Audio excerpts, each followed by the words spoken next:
થઈ શકે, દ્વેષ રહિત.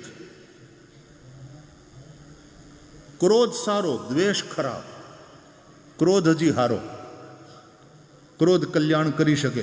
દ્વેષ કોઈ દી કલ્યાણ કરે એ વાતમાં માલ જ નથી. ક્રોધ હજી કલ્યાણ કરે. ગુરુનો ક્રોધ શિષ્ય ઉપર, શિષ્યના ભલા માટે. મા બાપનો ક્રોધ પોતાના સંતાન ઉપર, સંતાનના ભલા માટે. અરે ઇવન ભગવાન ક્રોધ કરે છે, નહીં તો એ શાંતાકારમ કહેવાય છે. આપણે સ્તુતિ કરીએ છીએ, શાંતાકારમ ભુજગશયનમ પદ્મનાભમ સુરેશમ શાંતમ શાશ્વતમ અપ્રમેય મનગમ નિર્વાણ શાંતિપ્રદમ. એવા ભગવાન પણ ક્રોધ કરે છે. કૃષ્ણ પરમાત્માએ ક્રોધ કર્યો, કાલી નાગને નાથ્યો, એને દંડ આપ્યો. તો કાલી નાગની પત્નીઓ ભાગવતમાં ભગવાનની સ્તુતિ કરે છે અને ત્યારે કહે છે, ક્રોધોપિતે અનુગ્રહમેવ સંમતઃ. હે પ્રભુ, આપનો ક્રોધ પણ અનુગ્રહનો જ એક પ્રકાર છે. ગુરુનો ક્રોધ એ ગુરુની કૃપાનો જ એક પ્રકાર છે. માતા પિતાનો ક્રોધ સંતાનના ભલા માટે, એ માતા પિતાનો પ્રેમ જ, માતા પિતાની કૃપા જ બોલે છે. એટલે એવો ક્રોધ કલ્યાણકારી બની શકે, પણ દ્વેષ કોઈનું કલ્યાણ કરે એ વાતમાં માલ નહીં. દ્વેષ તો વિષ है, मारता है. जहां प्रेम है वहां क्रोध हो सकता है, लेकिन जहां द्वेष है, द्वेष तो विष है, प्रेम अमृत है. એટલે દ્વેષ નહીં. પ્રેમ અને દ્વેષ બંને અઢી અક્ષરના જ શબ્દ છે, પણ એક અમૃત છે અને એક વિષ છે. એક જીવન આપે છે અને દ્વેષ તો એવી વસ્તુ છે કે બળે ને બાળે. દ્વેષ ખરાબ. એટલે હાર્મની છે, સંબંધોમાં હાર્મની છે. અત્યારે ક્યાંક પરણીને પછી ઓલા એ છોકરીને કટકા કરી અને ફ્રીજમાં મૂકી દે છે, અને ક્યાંક ઓલી છોકરી બીજા કોક પ્રેમીની હારે મળીને પોતાના ધણીને મારી નાખીને ઓલા હું ડ્રમમાં સિમેન્ટ નાખીને એની અંદર. ये क्या है? इंसान किस तरह का राक्षस हो रहा है? ધર્મના અભાવમાં. હું ધર્મના અભાવમાં કહું છું. જે ધર્મ અમૃત છે, જે ધર્મ નશો નથી. ગઈકાલે પણ થોડી ચર્ચા કરી હતી કે બધા જ પ્રકારની બેવકૂફીઓમાં ધાર્મિક બેવકૂફી સૌથી વધારે ખતરનાક છે. ધર્મને સમજવામાં જ્યારે માણસ ભૂલ કરે ત્યારે બહુ નુકસાન કરે છે. નહીં તો ધર્મ સમાધાન છે, પણ कट्टरता धर्म ने समस्या बनावी दे છે. कल भी थोड़ी चर्चा हुई थी, धर्म का संबंध कट्टरता से नहीं, धर्म का संबंध करुणा से है. करुणा से.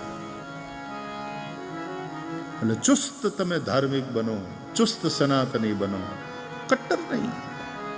જ્યાં કટ્ટરતા છે ત્યાં કઠોરતા છે, અને કઠોરતા તોડી નાખશે. કઠોરતા કોકને મારે ખરી, કોકને વાગે ખરી, પણ એક સમયે કઠોરતા પોતે સમાપ્ત થાય. सनातन धर्म टक्यो है.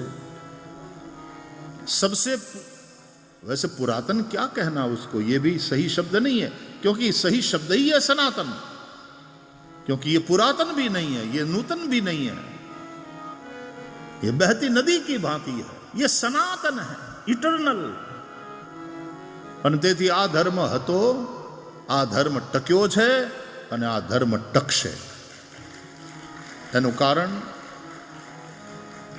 એના મૂલ્યો, એની ઉદારતા, એની સહિષ્ણુતા. કટ્ટરતા નહીં, પણ કરુણા, દયા ધર્મ કા મૂલ હૈ. પ્રાણી માત્ર પ્રત્યેની દયા. ગઈકાલે આપણે થોડી ચર્ચા કરી હતી કે ભાગવતના આ 3 જ સંદેશ મુખ્ય છે.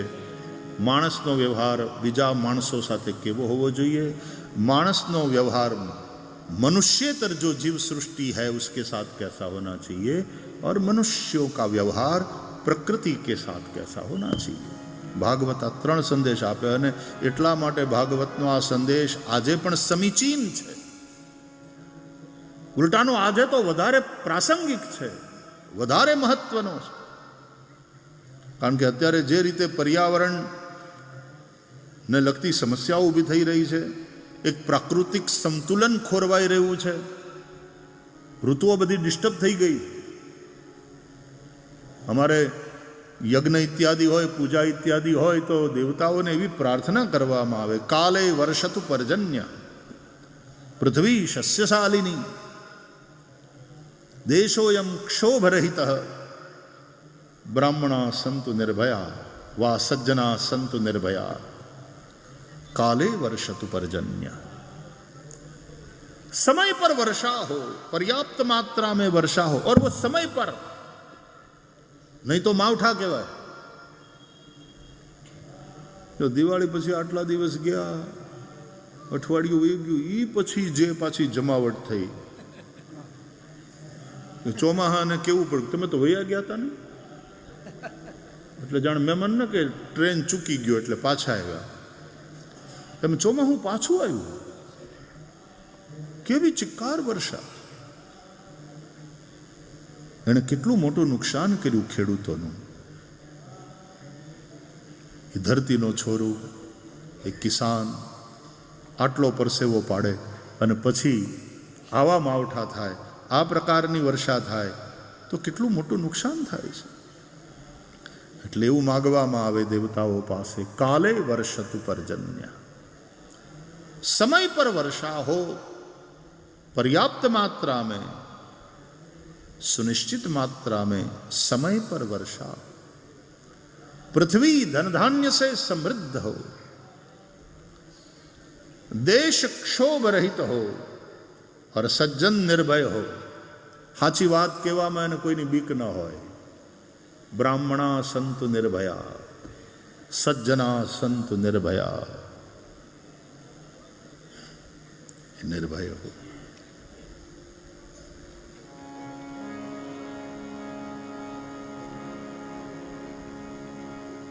પૃથ્વીનું ચક્ર ખોરવાઈ જાય એટલે સમાજની સંવાદિતા, વ્યક્તિના પોતાના વૈયક્તિક જીવનમાં સંવાદિતા, એના પારિવારિક જીવનમાં સંવાદિતા, એના સામાજિક જીવનમાં સંવાદિતા, સંસદ અને ધારાસભાઓમાં સંવાદિતા સાથે કામ ચાલે. દેશની ઉન્નતિ માટે વિરોધ પક્ષ વિરોધ કરે, જરૂર વિરોધ કરે, એમાં દ્વેષ ન હોવો જોઈએ. કોઈને કોઈ સત્તાધારીઓને વિરોધ પક્ષના લોકો માટે, વિરોધ પક્ષના લોકોને સત્તાધારીઓ માટે દ્વેષ ન હોવો જોઈએ. વિરોધ કરી શકાય અને એનું નામ જ વિરોધ પક્ષ છે. જનાદેશ મળ્યો છે અને એ પાર્ટીમાં વિરોધ પક્ષમાં બેસવાનો. એટલે વિરોધ એટલે અમારો ધર્મ છે વિરોધ. એક જગ્યાએ બહુ સારો માણસ વયો ગયો, પછી એની શોક સભા મળી, પ્રાર્થના સભા, અને બધાએ શોક ઠરાવ પાસ કર્યો ને વાંચ્યો કે ભાઈ આપણે શોક ઠરાવ પાસ. તો એક જણો કે એમાં મારો વિરોધ છે. એ હવે ઓલો ગુજરી ગયો, હવે તો કેડો મૂક તું, હવે તો કેડો મૂક, ઓલો ગુજરી ગયો, એનો શોક ઠરાવ તો કે એમાં મારો વિરોધ છે. ઘણાને વિરોધ જ કરવો, જિંદગી આખી વિરોધ કરવામાં જાય. એ પોતે પોતાનો વિરોધ કરતો હોય. આમ વિરોધનો અર્થ છે કંઈક ખોટું થતું હોય ત્યારે વિરોધ કરવો, કોઈ ખોટી દિશામાં જતું. હા, દરેક પાર્ટીની પોતાની એક વિચારધારા હોય છે અને તેથી વિચારધારાથી વિરુદ્ધની કોઈ વાત થાય એટલે વિરોધ કરે, સ્વાભાવિક છે. પણ દ્વેષ નહીં, એક સંવાદિતા. વિરોધ પણ સંવાદિતા પૂર્ણ હોય. પતિ પત્નીની વચ્ચે લડાઈ થાય પણ એ લડાઈ કેવી પ્રેમપૂર્ણ હોય છે.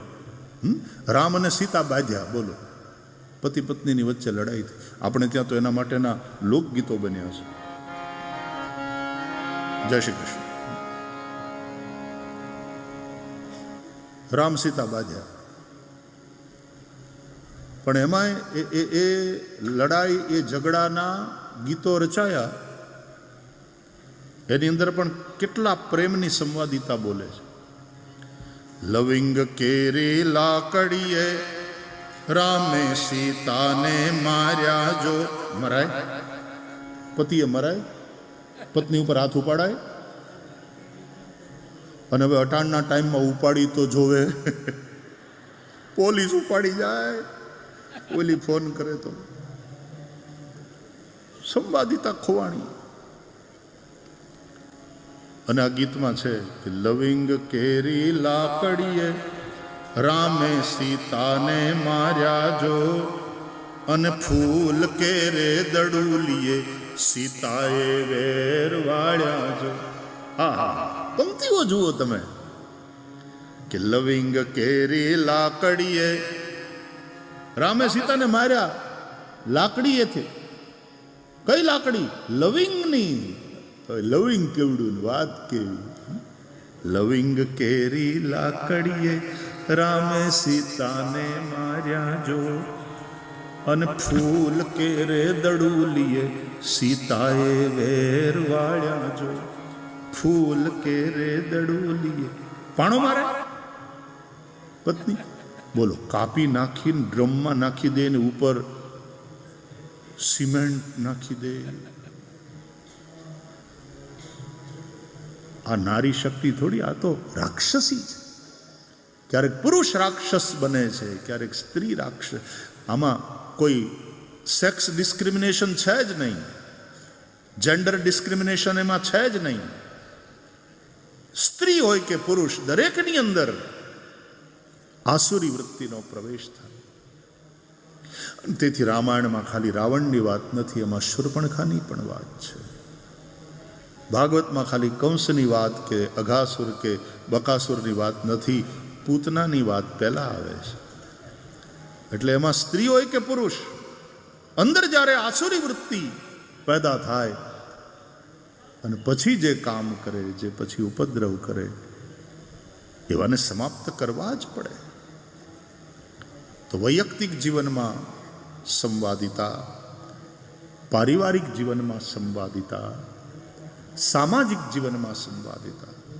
જ્ઞાતિઓ એટલી લડે. જ્ઞાતિના તો મને તો ઘણા બહેનોને મેં એમ કહેતા સાંભળ્યા છે, જ્યારથી આ જ્ઞાતિના સંસ્થામાં જોડાયા ને ત્યારથી કોઈ દી ધરાઈને ધાન ખાધું નથી નિરાતે. ઘરના જ ધાન ખાવાના, પણ કોઈ દી નિરાતે જમ્યા નથી. આખો દિવસ ઝઘડાની જ વાલતી હોય, ફોનમાં તો એ જ બધા ઝઘડાની, ઓલાએ આમ કર્યું, આપણે એને પાડી દેવાનો, આનો વિરોધ કરવો. એ હું કામ પણ હખણા રહ્યો ને. મુંબઈની અંદર ગુજરાતી નાટ્ય ભૂમિની દુનિયામાં એક નાટક ચાલ્યું ઘણા બધા વખત સુધી. આમ તો ઓલું ગીતે નહોતું, જોડે રેજો રાજ.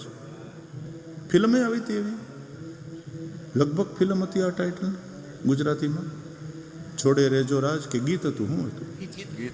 મને તો કાંઈ બહુ ખબર ન પડે. ગઈકાલે આ લાલો ફિલ્મવાળી આખી બધી ટીમ આવી હતી અહીંયા, તો લાલો અને કૃષ્ણ ભગવાનની વાતો કેટલી સરસ રીતે લોકોએ વધાવી. મને બધી માહિતી એ લોકોએ આપી. તો જોડે રેજો રાજ એવું હતું કંઈ. તો એના આધારે આમ કહેવાનું મન થાય, હખણા રેજો રાજ, હખણા રેજો રાજ. કેવા બાધે, પણ કેવા બાધે. હા, ફરીથી કહું છું, વિરોધ કરવો જોઈએ. જ્યાં ખોટું થતું હોય ત્યાં વિરોધ કરવો જોઈએ, પણ એ વિરોધ દ્વેષયુક્ત ન હોવો જોઈએ. સમાજના ભલા માટે, પરિવારના ભલા માટે, રાષ્ટ્રના ભલા માટે તમે વિરોધ કરો તો એ વિરોધ પણ પ્રેમપૂર્ણ અને હાર્મોનિયસ હોવો જોઈએ, સંવાદિતાપૂર્ણ. તો વૈયક્તિક જીવનમાં સંવાદિતા, પારિવારિક જીવનમાં સંવાદિતા, સામાજિક જીવનમાં સંવાદિતા, રાષ્ટ્રીય જીવનમાં કે રાજનીતિક જીવનમાં એક સંવાદિતા, અને વૈશ્વિક જીવનમાં કેવા વિશ્વના દેશો બાંધે છે અટાણે. આપણને ત્રીજું વિશ્વયુદ્ધ જોતું નથી, પણ આપણને ક્યારેક આમ ભણકારા વાગે ને બીક લાગે કે એ હળગ્યું, એ હળગ્યું, એ હળગ્યું. પહેલું વિશ્વયુદ્ધ જે રીતે શરૂ થયું, શરૂઆત બહુ નાનકડી હોય, અમથી વાતમાંથી આપણને એમ થાય આટલી નાનકડી વાતમાં વિશ્વયુદ્ધ સુધી વાત પહોંચે. સેકન્ડ વર્લ્ડ વોરની હિસ્ટ્રી વાંચો, અત્યારે દુનિયાના દેશો જે રીતે બાખડે છે અંદર અંદર, મનમાં આમ આશંકા રહ્યા કરે, ભગવાન એવું ન કરે. પણ નહીં તો એ હળગ્યું થર્ડ વર્લ્ડ વોર તરફ જાણે દુનિયા જતી. અને અર્થશાસ્ત્ર અને આર્થિક નીતિ કેવી થઈ ગઈ દેશોની. કોકનું ઘર હળગે, કોકનું ઘર બળે, એ બધા મરે, અને ત્યાં વિભીષિકા અને વિનાશ સર્જાય તો અમારા શસ્ત્રો વેચાય, તો અમારી વસ્તુઓ વેચાય, અમારો વેપાર હાલે. કોકનું નુકસાની, તમારો નફો. આ વિચારધારા જ્યારે આવશે, આને જ કહેવાય ધર્મની ગ્લાની. યદા યદા હિ ધર્મસ્ય ગ્લાનિર્ભવતી ભારત. જ્યારે સનાતન હિન્દુ ધર્મ એક જીવનશૈલીનું નામ છે, એક સ્વસ્થ જીવનશૈલી, એક સંવાદિતાપૂર્ણ જીવનશૈલી, તો પ્રકૃતિની સાથે પણ કેવી રીતે સંવાદિતા સાધવી. એટલે આપણે નદીઓની પૂજા કરીએ છીએ, આપણે પર્વતોની પૂજા કરીએ છીએ, આપણે વૃક્ષોની પૂજા કરીએ છીએ. પૂજા તો કરીએ છીએ, પણ એનો અંદરનો જે આત્મા છે ને એ મરી ગયો અટાણે. આમ આપણે નદીઓની પૂજા કરીએ, આમ આપણે જમનાજીને ચૂંદડી મનોરથ કરીએ, પણ જમનાજીની અંદર અત્યારે જે ગંદકી ઠલવાય છે,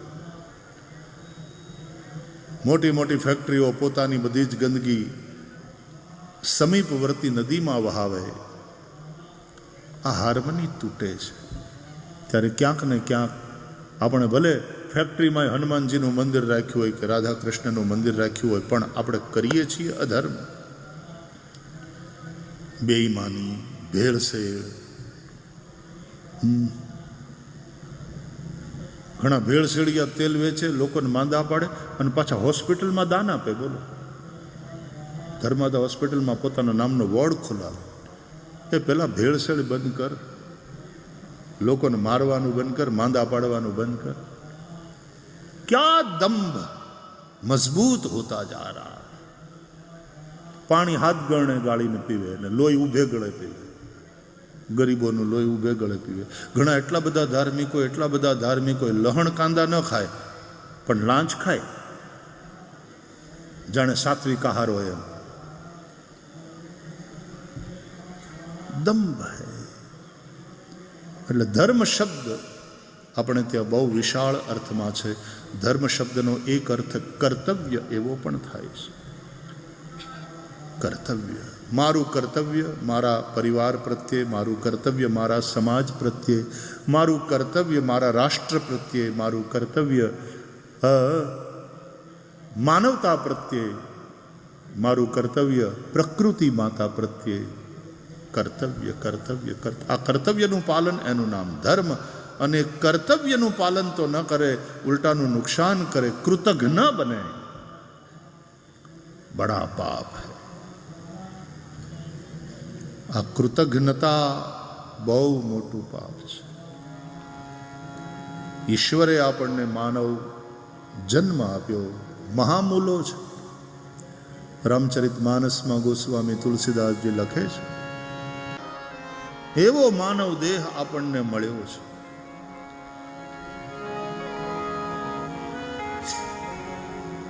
એ માનવ દેહનો ઉદ્દેશ્ય વિષય ભોગ નથી. એહી તન કર ભલ વિષયન ભાઈ, સ્વર્ગ સ્વલ્પ અંત દુઃખદાયી. વિષય ભોગ નથી આ માનવ શરીરનો ઉદ્દેશ્ય. શરીર માધ્યમ ખલુ ધર્મ સાધનમ. શરીર એટલા માટે મળ્યું છે કે આપણે ધર્મ, આ સાધન છે, ધર્માચરણ માટેનું સાધન છે. અને ફરીથી ધર્મ એટલે માત્ર ઉપાસના પદ્ધતિ નહીં. ધર્મ એટલે કર્તવ્ય, ધર્મ એટલે સ્વસ્થ જીવનશૈલી.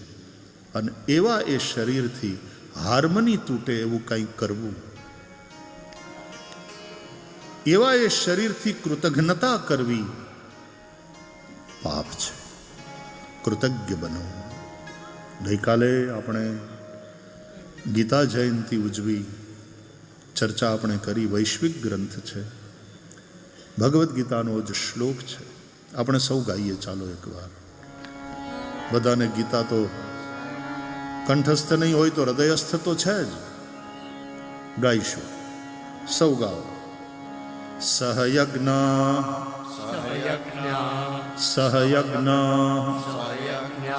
પ્રજા સૃષ્ટ્વા પુરોવાચ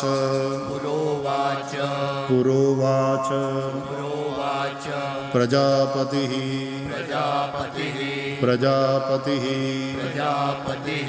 અનેન પ્રસવિષ્યધ્વમ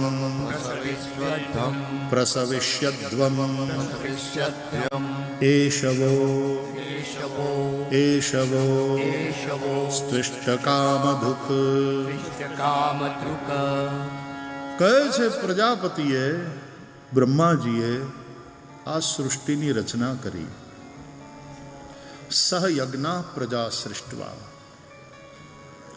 સૃષ્ટિની રચના કરી, પ્રજાની રચના કરી, યજ્ઞ સમેત. સહયજ્ઞ, યજ્ઞ સમેત પ્રજાને ઉત્પન્ન કરી પ્રજાપતિ બ્રહ્માએ, જે આ સૃષ્ટિના સ્રષ્ટા છે, ક્રિએટર.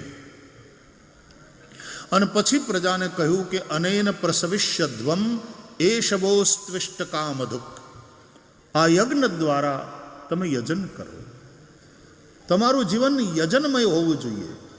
યજ્ઞેન યજ્ઞમય જંત દેવાસ્તાની ધર્માણી પ્રથમાન્યાસન્ન.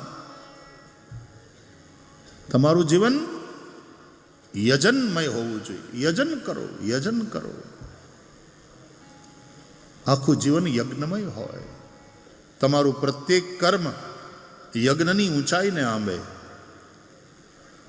યજ્ઞ ભાવથી કરેલા કર્મ છે એ મનુષ્યને બાંધતા નથી, મનુષ્યની ઉન્નતિ કરે. યજ્ઞ ભાવથી જે કર્મ નહીં થયું હોય એ બાંધશે. યજ્ઞાર્થાત કર્મણોન્યત્ર લોકોયમ કર્મબંધન. ભગવદ્ ગીતામાં ભગવાન સમજાવે છે. તો યજ્ઞ કરો. આ યજ્ઞ એટલે શું? ભગવાન કહે છે યજ્ઞ કરશો ને તો એષવો સ્ત્વિષ્ટકામધુક. આ યજ્ઞ તમારા માટે કામધેનુનું કામ કરશે. જેમ કામધેનુની પાસે તમે જે કામના કરો એ બધું જ તમને મળે, એમાં યજ્ઞ કામધેનુ સાબિત થશે. તમે યજ્ઞ કરો, તમે યજ્ઞમય જીવન જીવો. તમારી બધી જ કામનાઓ પૂરી થશે. આ યજ્ઞ એટલે શું? કૃતજ્ઞતા પૂર્ણ જીવન શૈલી. વાયુદેવની કૃપાથી મારા શ્વાસ ચાલે છે. प्राणवायु को मैं फेफड़ों में भरता हूं, मेरा जीवन चलता है. वायुदेव की कृपा है. ये वरुण देव जल बरसाते हैं, मैं पानी पीता हूं. ये वर्षा ही मेरे खेतों को सींचती है, तब ये धरती धन धान्य प्रदान करती है. इसलिए मैं वरुण देव का आभारी हूं, मैं कृतज्ञ हूं. मैं अग्निदेव और मैं सूर्य देव का आभारी हूं, क्योंकि सूर्य देव की कृपा से जीवन चलता है. सूर्य विश्व की आत्मा है. यदि सूर्य न रहेगा, जीव सृष्टि ही न रहेगी पृथ्वी पर. आ चंद्रमा है, एने कारणे ज धन धान्यमा पोषणनी शक्ति आवे छे. सूर्यना प्रकाशमां एनो विकास थाय छे અને ચંદ્રમાને કારણે એની અંદર પોષણની શક્તિ, ન્યુટ્રિશનલ વેલ્યુ એ ચંદ્રમાને કારણે આવે છે. એટલા માટે આપણે ત્યાં ધર્મમાં ચંદ્રમાને બધી વનસ્પતિ અને ઔષધિઓના એના દેવ કયા છે. ચંદ્રમા દેવ છે, એની કૃપાથી મારું જીવન ચાલે છે. અગ્નિ દેવ છે, સૂર્ય દેવ છે, વરુણ દેવ છે, અને આ બધા દેવોના કૃપાથી મારું જીવન ચાલે છે. તો મારે એ દેવોને દેવું જોઈએ, માત્ર એની પાસેથી લેવાય જ નહીં. देते ही देते रहते हैं वे, इसलिए वो देवता है. लेकिन जो लेते ही लेते रहते हैं वो लेवता है.